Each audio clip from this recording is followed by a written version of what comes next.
Дисциплина.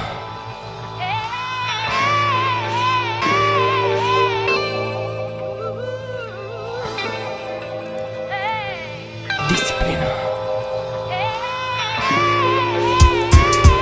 Аз съм от качалка, мога да стоя до 2 през нощта в клуба. И въпреки това трябва да се събърка 5 сутринта. Отпусти се, забавлявай се, не прав, аз сам си правя избора. Събуждам се преди изгрева, няколко набирания лицеви и деня започва. Не е просто въпрос на гледна точка, въпрос е ти да избереш коя посока да вървиш. То живот нужда ти е цел и вяра, и на празно си хъбиш. Дори и татко между упреците ми казваше си на своето спирай да държиш. Дисциплина и кураж да направиш живота си свой собствен колаж. Стари снимки, стари приятели, не се определям като самотник. Не се страхувам да нарека себе си безработен негодник. В мене има пламък, който ме държи и твърд като камък. Дисциплина.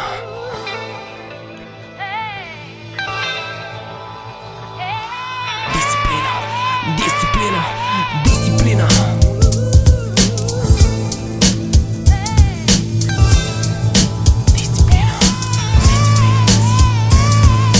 Понякога насилвам себе си да довърша следващия ред, защото знам, нищо никой не опира до късмет. Само контрол, фокус и дисциплина. Тренирам 365 дена с капаната година.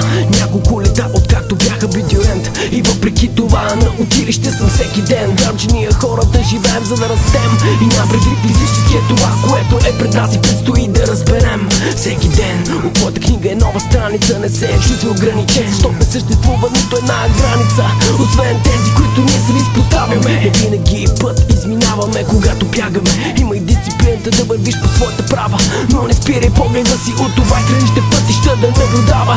Има и дисциплината да не допускаш себе си страх, да не ти пука за хората и какво ще чуш от тях. Дисциплината ще посее ония пламък, който ще държи твърд като